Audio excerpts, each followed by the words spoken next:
Hello everyone. नमस्कार, मैं कीर्ति पांडे आपके साथ स्टडी विद एडीपी क्लास में आपका फिर से स्वागत करती हूँ।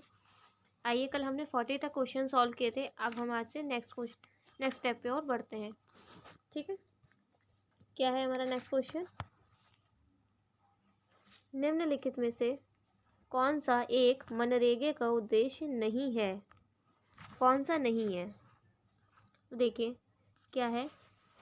परिसंपत्तियों का निर्माण करना, सूक्ष्म सिंचाई को प्रोत्साहित करना, जल प्रबंधन, ग्रामीण आय को बढ़ाना, उपयुक्त में से कोई नहीं या उपयुक्त में से एक से अधिक। ये वाला क्वेश्चन है हमारा। ठीक है, 41। तो मनरेगा का उद्देश्य क्या है? तो देखिए, इसका जो राइट आंसर है वो ई है। क्यों है? महात्मा गांधी, पहले मनरेगा को फुल फॉर्म आप जान लीजिए। एम से महात्मा, जी से गांधी, एन से नेशनल मतलब राष्ट्रीय, आर से ग्रामीण, रोजगार, गारंटी, अधिनियम। ठीक है, जिसे हम मनरेगा कहते हैं। MGNREGA इसकी फुल स्पेलिंग है। का मुख्य उद्देश्य प्रत्येक वित्तीय वर्ष में किसी भी ग्रामीण परिवार के उन वयस्क सदस्यों को 100 दिन का रोजगार उपलब्ध कराना है। ठीक है, जो संवैधानिक न्यूनतम मजदूरी पर सार्वजनिक कार्य संबंधी अकुशल मजदूरी करने को तैयार है। इसके अन्य उद्देश्यों में ग्रामीण क्षेत्रों का विकास भी करना है, जिसमें आमतौर पर सड़कों, नहरों, तालाबों और कुओं जैसे टिकाऊ साधनों का निर्माण किया जाता है। तटबंधों का निर्माण किया जाता है, मरम्मत है, भूमि को समतल, वृक्षारोपण, जल संरक्षण व संचयन और बाढ़ नियंत्रण व कई सुरक्षा कार्य भी इस योजना में शामिल किए गए। तो आपको दिखाई दे रहा है, ग्रामीण आय को बढ़ा रहे हैं, जल प्रबंधन भी है, सूक्ष्म सिंचाई को, परिसंपत्तियों का भी निर्माण करें। तो इसलिए सारे ऑप्शन सही है, तो ई होगा इसका राइट ऑप्शन। ठीक है, आइए नेक्स्ट क्वेश्चन के ऊपर बढ़ते हैं। निम्न में से कौन सा एक संघीय बजट 2017-18 के अभीष्ट उद्देश्यों में सम्मिलित नहीं था? तो कौन सा नहीं था की बात हो रही है यहाँ पे। ठीक है, पहला ऑप्शन है भारत को रूपांतरित करना, भारत को स्वच्छ करना, भारत को शिक्षित करना, भारत को ऊर्जावान बनाना, या ई उपयुक्त में से कोई नहीं। तो मैं बता दूं, इसका जो राइट ऑप्शन है वो है सी। जी हाँ, 1 फरवरी 2017 को वित्त मंत्री अरुण जेटली जी ने केंद्रीय बजट प्रस्तुत किया था। जी हाँ, अपने बजट भाषण में उन्होंने कहा था, हमें पता है कि हमें अपने लोगों के लिए और अधिक करने की जरूरत है। हमारा एजेंडा भारत को बदलने और ऊर्जा देने और स्वच्छ करने के लिए है, जो टेक इंडिया है। ठीक है, टेक इंडिया का फुल फॉर्म क्या है? Transform energies and clean India. TEC India की बात यहाँ हो रही, TEC की ये बात। ठीक है, जिसका फुल फॉर्म था ट्रांसफॉर्म, टी से, ई से एनर्जीज एंड सी से क्लीन्स था। ठीक है, ध्यान रखिएगा इस बात को। आइए 43 क्वेश्चन की ओर बढ़ते हैं। निम्न में से कौन सा एक 20वीं शताब्दी के 60वें दशक के अंतिम दौर की हरित क्रांति की प्रकृति का सबसे उचित वर्णन करता है? क्या है जी? हरी सब्जियों की अत्यधिक खेती, या गहन कृषि जिला कार्यक्रम, या उच्च उपज किस्म कार्यक्रम, या बीज उर्वरक जल तकनीकी, या ई उपयुक्त में से कोई नहीं। देखिए, तो इसका जो राइट ऑप्शन होगा ना, तो इसका जो राइट ऑप्शन है वो ई है। अब वो भी आप बता दें क्यों है। क्योंकि देखिए, 20वीं शताब्दी के 60वें दशक के अंतिम दौर की हरित क्रांति जो थी, वो प्रकृति का सबसे उचित वर्णन इस प्रकार है। उच्च पैदावार, विविधता बीजों, जिन्हें HYV सीड्स कहते हैं। ठीक है, उर्वरक, सिंचाई हेतु पानी, कृषि मशीनरी, कीटनाशकों का प्रयोग। किसानों के कृषि ज्ञान ने कृषि के क्षेत्र में उल्लेखनीय परिवर्तन लाया, जिसे तकनीकी रूप से हरित क्रांति या कृषि क्रांति के रूप में भी जाना जाता है। लेकिन बिहार लोक सेवा ने इसका राइट ऑप्शन जो था वो डी माना है। डी मतलब ये। VPSC ने इस बार बीज उर्वरक जल तकनीकी को जबकि उच्च उत्पादक कृषि कार्यक्रम के दौरान हरित क्रांति का प्रमुख घटन है। ठीक है, तो इसलिए राइट ऑप्शन ई, सी और डी। ई के अकॉर्डिंग सी और डी दोनों ही सही होता है। हाँ, जो हरित क्रांति के बारे में हम लोग पढ़ते आ रहे हैं। ठीक है, तो इसलिए राइट ऑप्शन ई है। देखिए, इनमें से कौन नीति आयोग का CEO है? तो मैं आपको बता दूं, ये क्वेश्चन जो है वो करंट का है, लेकिन मैं फिर भी आपको आंसर दे रही हूँ, जैसे कि आपको ये ना लगे कि क्या है। ठीक है,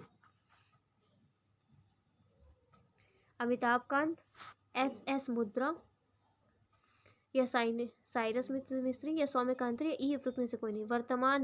वर्तमान की बात है 2018 के जो नीति आयोग के उपाध्यक्ष है वो डॉक्टर राजीव कुमार तथा मुख्य कार्यकारी अधिकारी अमिताभ कांत थे। और नीति आयोग के अध्यक्ष जो थे वो भारत के प्रधानमंत्री होते हैं। ठीक है, नीति आयोग का जो अध्यक्ष होता है वो भारत का प्रधानमंत्री। इसमें भारत के प्रधानमंत्री हमारे पीएम नरेंद्र मोदी जी हैं। ठीक है, ध्यान रखिएगा। भारतीय जनगणना 2011 के अनुसार निम्न राज्यों में से किस एक में जनसंख्या का घनत्व सबसे अधिक है? सर्वाधिक की बात हो रही है यहाँ पे। ठीक है, केरल, हरियाणा, बिहार, उत्तर प्रदेश या उपरोक्त में से कोई नहीं या अधिक।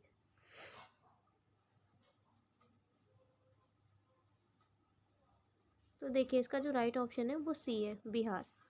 जी हाँ, वर्ष 2011 की जनगणना के अंतिम आंकड़ों के अनुसार विकल्प में दिए गए जो जनघनत्व है वो है केरल का 860, हरियाणा का है 573, ठीक, बिहार का है आपका 1106 और उत्तर प्रदेश का है 829। आंकड़े आपके सामने मैंने लिख दिए 2011। स्पष्ट है कि जो बिहार का जो जनघनत्व है वो 2011 के आंकड़े के अनुसार सबसे ज़्यादा है क्योंकि 1106 है। उसके बाद दूसरा हमारा केरल है, तीसरा उत्तर प्रदेश है और चौथा हरियाणा। इस प्रकार का क्रम है हमारे साथ। भारतीय जनगणना 2011 के अनुसार बिहार राज्य में लिंगानुपात क्या है?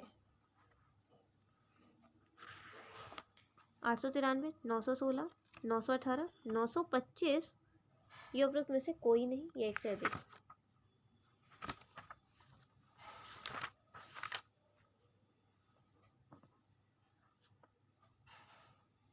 देखिए बात हो रही है यहाँ पे लिंगानुपात की। ठीक है,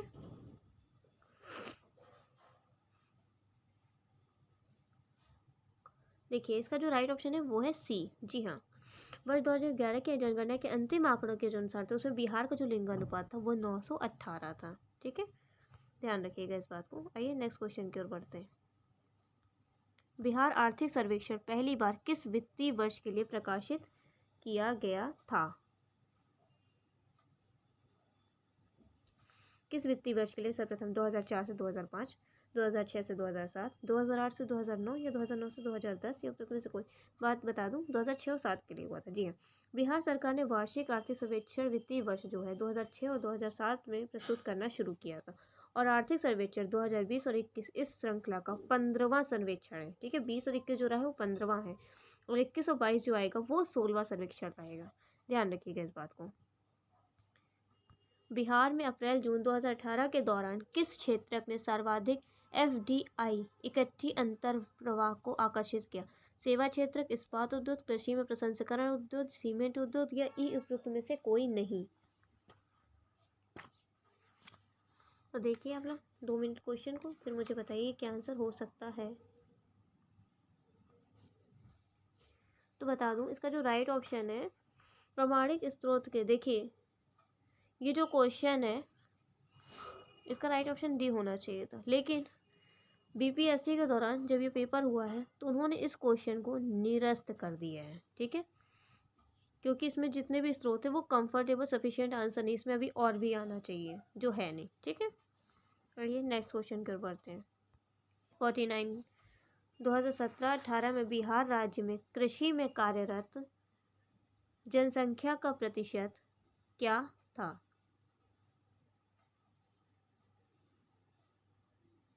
65, 67, 68, 70 या उपरोक्त में से कोई नहीं। मैं बता दूं बिहार आर्थिक समीक्षा 2018 और 19 के अनुसार कृषि में कार्य जनसंख्या का जो प्रतिशत था वो 74% था।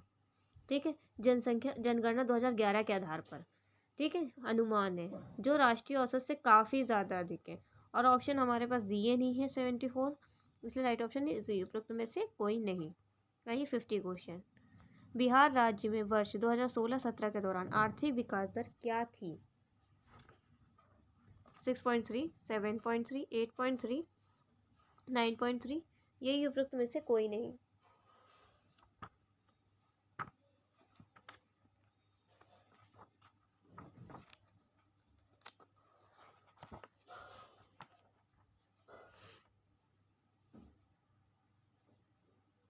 देखिए तो इसका जो राइट ऑप्शन है ना वो है ई। क्यों है मैं वो सॉरी ई है। इसका क्यों है मैं वो बता दूं आपको। बिहार की 12वीं आर्थिक सर्वेक्षण रिपोर्ट के अनुसार जो राज्य की सकल घरेलू विकास दर थी 2016-17 में बढ़कर 10.3% तक पहुंच गई थी, जो वर्ष 2015-16 के दौरान 7.5% थी। उसके बाद वर्ष 2019 और 20 में बिहार का सकल घरेलू उत्पाद की जो दर है 10.5 है। उर्वरक में से कोई भी ऑप्शन हमारे पास सफिशियंट नहीं है, इसलिए आंसर इज ई करेक्ट। ठीक है, नेक्स्ट क्वेश्चन देखिए 51 से जो क्वेश्चन है 57 तक, ये क्वेश्चन इसमें हिंदी में नहीं दिए, मैं आपको इंग्लिश में है, मैं आपको हिंदी में करके बता दे रही हूँ। ठीक है, 51 है विच ऑफ द फॉलोइंग, आपको 2 मिनट का हर जगह ब्रेक देना पड़ेगा मुझे, जिससे कि मैं क्वेश्चन के हिंदी में अनुवाद कर सकूँ।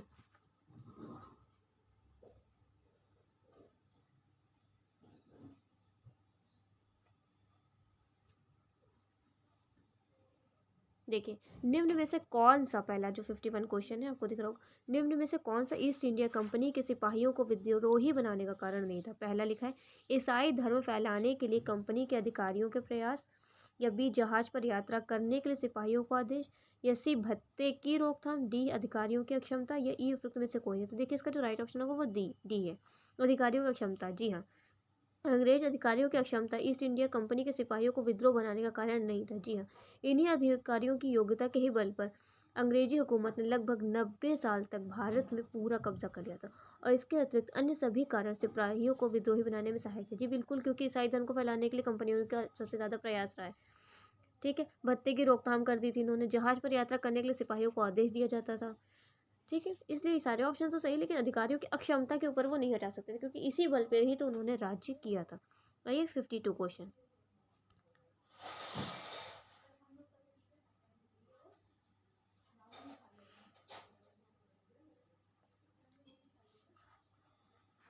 देखिए क्या है 52 हमें पूछ रहा है। मुगल बादशाह बहादुर शाह जफर के बारे में कहा जाता है कि उनके साम्राज्य की सीमा थी चांदनी चौक से पालम, बी है दिल्ली से बिहार, सी है पेशावर से बिहार, और डी है पेशावर से वाराणसी। ये उपयुक्त में से कोई नहीं। तो बता दूं, बहादुर शाह जफर के बारे में नहीं, बल्कि मुगल शासक शाह आलम द्वितीय के बारे में फारसी भाषा में ये कहावत प्रसिद्ध थी।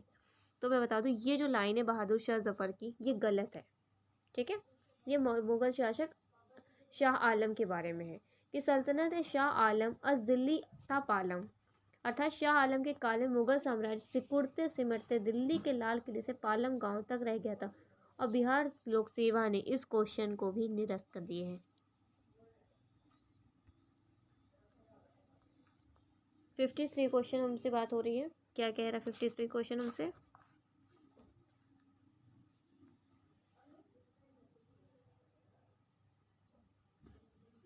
एक मिनट, वो among did not the rebel against the British east India company control. देखिए इनमें से किसने अंग्रेजी ईस्ट इंडिया कंपनी के कंट्रोल के खिलाफ बगावत नहीं की थी, किसने नहीं करी थी। विजयनगर का राजा, विजयनगरम का राजा, या हैदराबाद का निजाम, या तमिलनाडु के पोलीगार, या त्रावणकोर के दीवान वेलुथम्पी, या ये उपयुक्त में से कोई नहीं। मैं बता दूं, जो हैदराबाद के निज़ाम थे ना, उनको छोड़कर, ठीक है, हैदराबाद के निज़ाम को छोड़कर उपरोक्त सभी ने, विजयनगरम के राजा, तमिलनाडु के पहले और के दीवान वेलुथम्पी ने ब्रिटिश ईस्ट इंडिया कंपनी के नियंत्रण के खिलाफ पूरा विद्रोह किया था। बस हैदराबाद के निज़ाम ने इसमें सपोर्ट नहीं दिया था, इसलिए हमारा जो राइट आंसर है वो बी है। आइए 5th क्वेश्चन के ऊपर। भाई the Indigo rebellion was about, Indian rebellion किसके बारे में भाई, नील विद्रोह के बारे में बात हो रही है यहाँ पे। ठीक है, नील विद्रोह किसके बारे में था। रैयत नील की खेती नहीं करना चाह रहे पर जबरदस्ती करवाई जा रही थी, या रैयत नील की खेती करना चाह रहे थे पर उन्हें जबरदस्ती रोका जा रहा था। रैयत नील की खेती नहीं करना चाह पर उनसे एक अमान्य मूल्य पर जबरदस्ती करवाई जा रही थी। यस, डी नीले रंग के झंडे वाला एक विद्रोही आंदोलन था। ये ई उपयुक्त में से कोई नहीं। देखिए जो इसका राइट आंसर है ना, 1 मिनट देखिए यहाँ पे है। ठीक है, सारे ऑप्शन, जो इसका राइट ऑप्शन है वो है सी, कि रैयत नील की खेती नहीं करना चाहते पर उनमें एक अमान्य मूल्य पर जबरदस्ती करवाई जा रही थी। मैं आपको बताती हूँ, 1859 से 60 के बीच में, 1859 से 60 ईस्वी में बंगाल के नादिया जिले के गोविंदपुर में विष्णु विश्वास और दिगंबर विश्वास के नेतृत्व में नील बागान मालिकों के विरुद्ध हुआ था। यह आंदोलन नील विद्रोह के नाम से इसलिए जाना जाता है क्योंकि विद्रोह का जो मूल कारण था वह ददनी प्रथा थी, जिसमें बागान मालिक किसानों को नील की खेती के लिए कुछ पैसा अग्रिम भुगतान कर देता है। इस भुगतान के बदले किसान नील उगाने तथा उपज उसी बागान मालिक के पूर्व निर्धारित दर, जो बहुत ही कम होती थी, पर नील बेचने के लिए बाध्य हो जाता था। इस प्रकार की बेकार कृषि के विरुद्ध किसानों का विद्रोह नील विद्रोह था। इस पर दीनबंधु मित्र ने नील दर्पण नामक नाटक भी लिखा है। नील विद्रोह के बाद ये बता दूं कि अगर नील की कोई व्यक्ति खेती करता है तो उसकी खेती संपूर्णतः नष्ट हो जाती है। ठीक है, ध्यान रखिएगा। फिर है next question, the immediate causes of the Deccan rights of 1875 was. 1875 के दक्कन के दंगों का तत्कालिक कारण था अकाल की छाया, महाजनों के द्वारा ऊंची ब्याज दर, ऊंची भू राजस्व दर, जबरदस्ती किए गए धार्मिक सुधार का विरोध, या उपरोक्त में से कोई। तो देखिए इसका जो राइट ऑप्शन है वो बी है। जी हाँ, महाजनों के द्वारा ऊंची ब्याज दर। 1875 के दक्कन विद्रोह के अनेक कारण थे, जैसे महाजनों द्वारा ऊंची ब्याज दर और कृषकों का स्थायी रूप से कर्जदार हो जाना। भू राजस्व की ऊंची ब्याज दर कृषकों की अशिक्षा और गरीबी के कारण उनके खेत घर आदि को गिरवी रखकर ऋण पत्र पर उनके हस्ताक्षर करवाया जाता था, और न्याय व्यवस्था की जटिल एवं खर्चीली प्रणाली होने के कारण किसानों को अपने हितों की रक्षा करने में बहुत बड़ी विफलता हासिल होती थी। और इन्हीं परिस्थितियों के कारण 1875-76 के अकाल ने कृषकों की ऋण शोधन क्षमता को पूरी तरह से खत्म कर दिया। दूसरी तरफ भूमि के मूल्यों में गिरावट के कारण साहूकार ऋणों की वसूली में शीघ्रता करने लगे। इस तरह महाजनों के द्वारा ऊंची ब्याज दर पर वसूली दक्कन के विद्रोह का तत्कालिक कारण बन गई थी। आइए नेक्स्ट क्वेश्चन। आई होप आपको मेरी भाषा समझ में आ रही होगी। ये पेज यहाँ से मिसिंग है, इसलिए मैं आपको लगातार प्रोनाउंसिएट कर रही हूँ। नेक्स्ट क्वेश्चन है हमारे पास 56।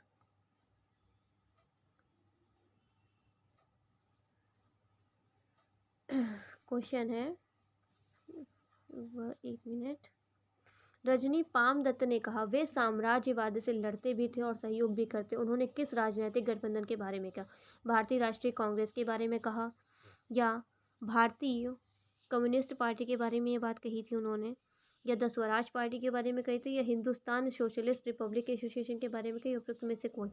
मैं बता दूं, ये ए है, इंडियन कांग्रेस के। रजनी पामदत्त ने यह कथन भारतीय राष्ट्रीय कांग्रेस के बारे में कहा था। कांग्रेस कई अवसरों पर अंग्रेजी हुकूमतों के साथ सहयोग भी करती थी, जैसे प्रथम विश्व युद्ध में भारतीय सहयोग हो या गांधी इरविन वार्ता हो। इसके अतिरिक्त भारतीय राष्ट्रीय कांग्रेस ने साम्राज्यवाद का विरोध करते हुए अंग्रेजों से आज़ादी की लड़ाई लड़ते हुए देश को स्वतंत्र भी कराया था।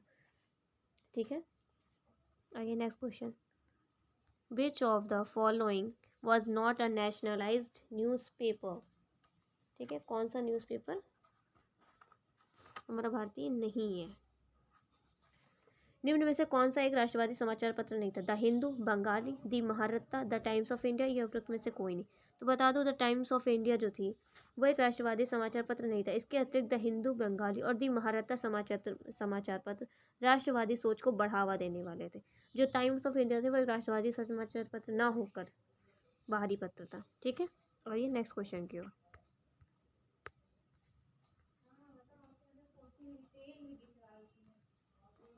प्रार्थना समाज, यंग इंडिया, लोक हितवादी, सत्यशोधक समाज, रहुमाई महादेवन सभा के लिए विकल्पों में से सही संयोगत को पहचानिए।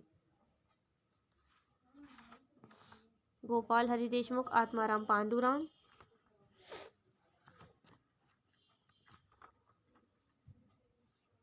मोहनदास करमचंद गांधी, या ज्योतिबा फूले, नौराजी फूलदान। बी है आत्माराम पांडुरंग, मोहनदास करमचंद गांधी, गोपाल हरि देशमुख, ज्योतिबा फूले, नौराजी फुरदौन जी। सी है आत्माराम पांडुरंग, ज्योतिबा फूले, मोहनदास करमचंद गांधी, गोपाल हरि देशमुख, नौराजी फुरदौन जी। फिर डी है नौराजी फुरदौन जी, आत्माराम पांडुरंग, मोहनदास करमचंद गांधी, गोपाल हरि देशमुख, ज्योतिबा फूले। ये उपरोक्त में से कोई नहीं। मैं बता दूं, जो प्रार्थना समाज की स्थापना थी, ठीक है, वो 1865 में बम्बई में 1867 में बम्बई में आचार्य केशवानंद सेन की प्रेरणा से आत्माराम पांडुरंग द्वारा की गई थी। महात्मा गांधी द्वारा प्रारंभ किए गए समाचार पत्र थे इंडियन ओपिनियन, हरिजन यंग इंडिया तथा नवनीत जीवन। महाराष्ट्र के समाज सुधारक गोपाल हरि देशमुख लोकहितवादी के रूप में प्रख्यात थे। 1873 के ईस्वी में सत्यशोधक समाज की स्थापना ज्योतिबा फूले ने की थी। 1851 में नौरोजी फुरदौन जी के अन्य पारसी सहयोगियों के साथ रहनुमाई महादेवन समाज सभा की स्थापना की। इस प्रकार विकल्प भी सही संयोजन है। ठीक है, आइए नेक्स्ट क्वेश्चन के ऊपर बढ़ते हैं। दिए गए विकल्पों में से राष्ट्रवादी समाचार पत्रों द हिंदू, केसरी, बंगाली, हिंदुस्तानी सुधारकों के संपादकों के नामों का सही संयोजन ज्ञात कीजिए। क्या हो सकता है भाई? सुरेंद्रनाथ बनर्जी, सुब्रमण्यम अय्यर, बाल गंगाधर तिलक, गंगा प्रसाद वर्मा, गोपाल कृष्ण गोखले। बी है बाल गंगाधर तिलक, श्री जी सुब्रमण्यम अय्यर, सुरेंद्रनाथ जी बनर्जी, गंगा प्रसाद वर्मा, गोपाल कृष्ण गोखले। सी है जी सुब्रमण्यम अय्यर, बाल गंगाधर तिलक, गंगा प्रसाद वर्मा, गोपाल कृष्ण गोखले, सुरेंद्रनाथ बनर्जी।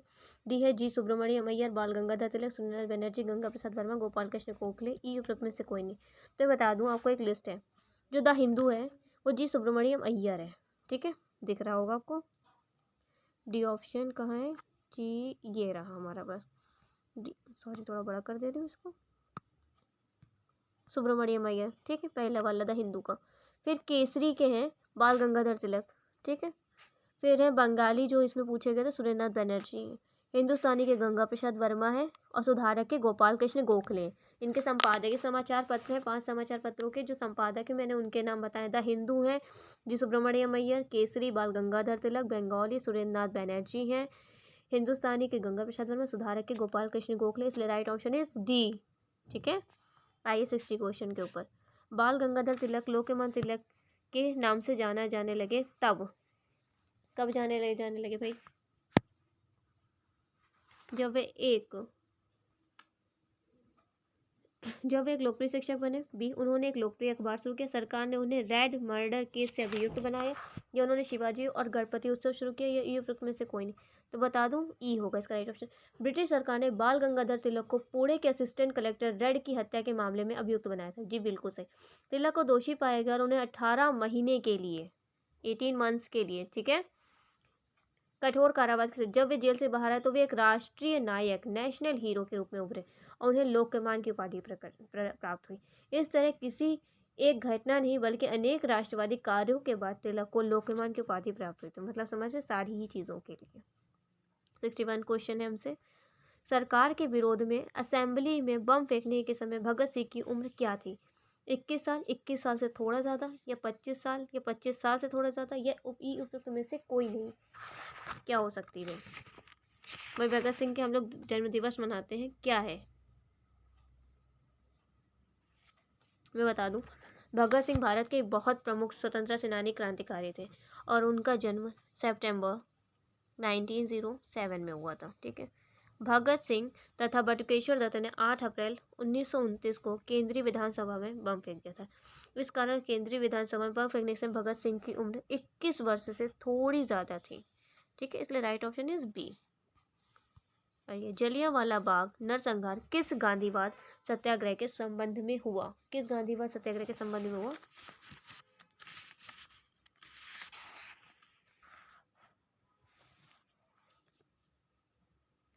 देखिए, स्वदेशी सत्याग्रह के लिए, रॉलेट सत्याग्रह के लिए, या बारदौली सत्याग्रह, व्यक्तिगत सत्याग्रह के लिए, ये उपयुक्त में से कोई नहीं। तो बता दो, इसका जो राइट ऑप्शन है वो है बी। जी हाँ, अखिल भारतीय राजनीति में गांधी जी का पहला साहसिक कदम रॉलेट एक्ट के विरुद्ध सत्याग्रह था। रॉलेट एक्ट मार्च 1919 मार्च में, ठीक है, लागू हुई, जिसके विरुद्ध गांधी जी ने 6 अप्रैल 1919 को, ठीक है, 6 अप्रैल 1919 को देशव्यापी हड़ताल का आयोजन करा था। और जलियांवाला बाग में 13 अप्रैल 1919 को शांतिपूर्ण जनसभा में लेफ्टिनेंट जनरल डायर ने नरसंहार कराया था। आपको याद होगा, जलियांवाला बाग हत्याकांड 1919 की ही घटना है, ठीक है। आगे नेक्स्ट क्वेश्चन कर बढ़ते हैं। कुंवर सिंह अंग्रेजों के खिलाफ 1857 के विद्रोह में किस जगह शामिल किए गए थे? आरा, पटना, बेतिया, वाराणसी, या ई उपयुक्त में से कोई नहीं।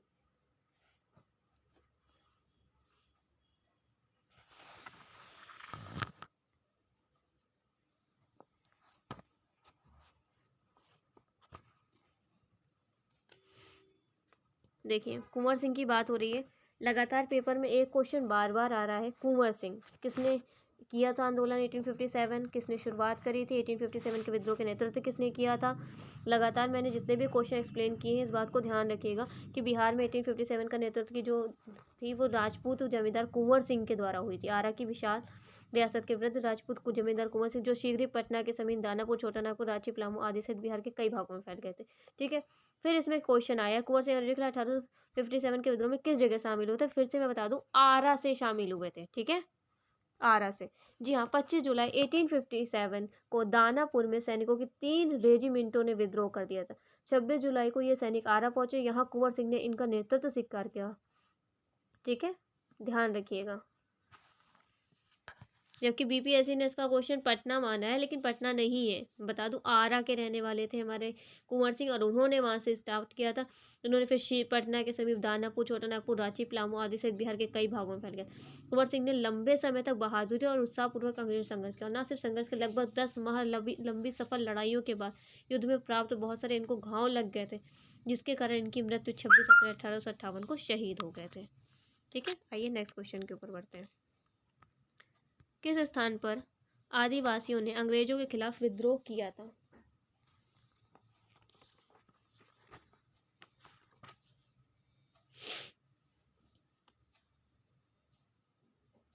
बिहार, पंजाब, सिंध, कठियावाड़ा, ये उपरोक्त में से कोई नहीं। तो देखिए मैं बता दूं, छोटा नागपुर की हो एवं मुंडा जनजातियों ने 1820 और 22 में 1820 और 22 की बात हो रही है यहाँ पे ईस्वी में पुनः 1821 में ब्रिटिश सैनिकों को सेनाओं को चुनौती दी थी। इस क्षेत्र में इसका कारण 1837 की अशांति व्याप्त रही। सिंध के जनजातियों ने भी लगातार अंग्रेजों के विरुद्ध विद्रोह किया था। तो बात कर दूं, यहाँ पे कोई भी ऑप्शन दिया नहीं छोटा नागपुर से रिलेटेड, इसलिए उपरोक्त में से कोई नहीं होगा। 65 पे आइए क्वेश्चन पे हम लोग। अतः सदैव सहमति के साथ और अक्सर वाणिज्य मंडल के निर्देशों पर भारत सरकार चलती है और इसे पॉइंट मैंस वार्डन कहा जाता था। ये कथन किसने कहा था। मैं किसी न किसी ने तो कहा ही होगा, है ना। बंकिम चटर्जी ने कहा था, महात्मा गांधी ने कहा था, सच्चिदानंद सिन्हा ने कहा था, राजेंद्र प्रसाद जी ने कहा था। उपरोक्त में से कोई नहीं। बता दूं, ये लाइन जो थी सच्चिदानंद सिन्हा की थी, सी वाला। ठीक है, क्योंकि ये जो लाइन है वो सच्चिदानंद सिन्हा जी ने कही थी। ठीक है, अतः सदैव सहमति के साथ और अक्सर वाणिज्य मंडल के निर्देशों पर भारत सरकार चलते हुए इसे व्हाइट मैन्स बर्डन कहा जाता है। सच्चिदानंद सिन्हा जी ने इसको व्यंग्यत किया था। आइए नेक्स्ट क्वेश्चन। निम्न में से महात्मा गांधी का भारत में पहला सत्याग्रह कौन सा था। अहमदाबाद, चंपारण, बारदौली, व्यक्तित्व। तो क्या होगा।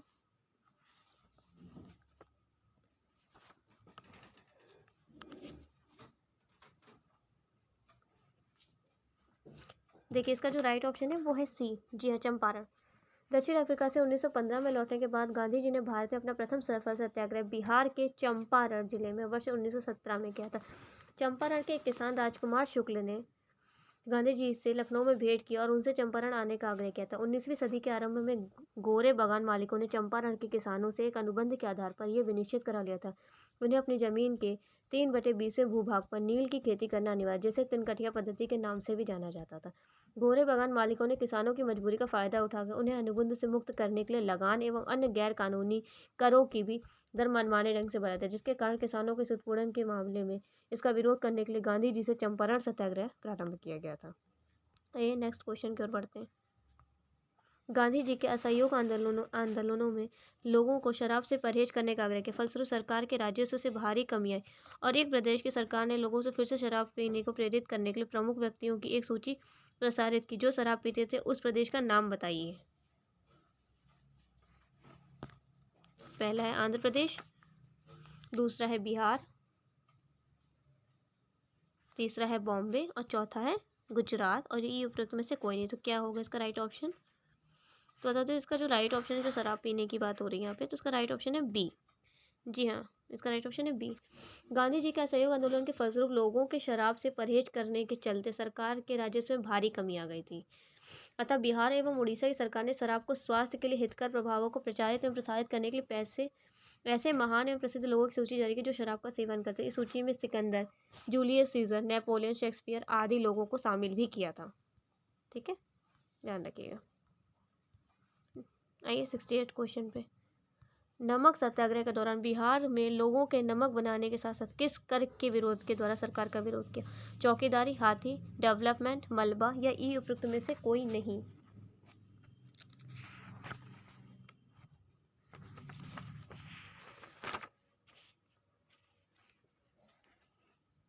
तो बताओ इसका जो राइट ऑप्शन है वो है ए।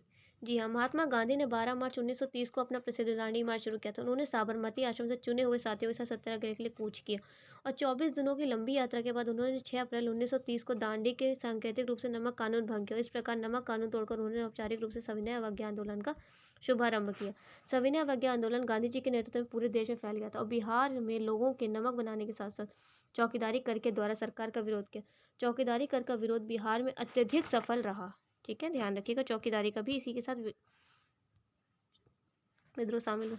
फरवरी 1938 में बिहार की चुनी हुई सरकार ने किस कारणवश इस्तीफा दिया? भारत का युद्ध में शरीक होना, गांधी के आह्वान पर अंग्रेजों के खिलाफ सत्याग्रह, अंग्रेजों द्वारा लगाया गया भारी कर, राजनीतिक बंदियों को छोड़ना या उपरोक्त में से कोई नहीं। तो इसका राइट आंसर है वो है डी। जी हाँ, वर्ष 1935 के भारत सरकार अधिनियम के आधार पर फरवरी 1937 में प्रांतीय विधानमंडल के चुनाव हुए। जुलाई 1937 के दौरान 6 प्रांतों में कांग्रेस ने अपने मंत्रिमंडल गठन किए। ये प्रांत थे 6 प्रांत कौन कौन से थे? मद्रास, बम्बई, मध्य प्रांत, उड़ीसा, बिहार और संयुक्त प्रांत। वर्ष 1937 के चुनावों में राजनीतिक कैदियों की रिहाई कांग्रेस के प्रमुख मुद्दों में से एक था। कांग्रेस के विभिन्न राज्य की सरकारों ने राजनीतिक कैदियों को रिहा करने का प्रयास किया, परंतु राज्य के गवर्नरों ने इस प्रयास का विरोध किया। परिणाम स्वरूप उत्तर प्रदेश तत्कालीन संयुक्त प्रांत था उस समय, एवं बिहार की चुनी हुई कांग्रेसी सरकारों ने फरवरी 1938 में त्यागपत्र दे दिया था। ठीक है, आइए नेक्स्ट क्वेश्चन की ओर बढ़ते हैं। बिहार किसान सभा से कौन जुड़ा था? स्वामी सहजानंद, कार्यानंद शर्मा, राहुल सांस्कृतन या यदुनंदन शर्मा या ये उपयुक्त में इसका बता दूं कि बिहार में किसान आंदोलन की शुरुआत जो थी स्वामी सहजानंद सरस्वती जी ने की थी। स्वामी सहजानंद सरस्वती ने वर्ष 1929 में बिहार किसान सभा की स्थापना की। इस सभा का विस्तार बिहार के गाँवों में करने के बाद उन्हें कार्यानंद शर्मा, राहुल सांस्कृतन, पंचानंद शर्मा, यदुनंदन शर्मा आदि वामपंथी नेताओं का सहयोग मिला। इसलिए answer is E correct. I hope आपको सारी वीडियो समझ में आई होंगी। आप लोग अच्छे से पढ़ाई करिएगा। Thank you so much.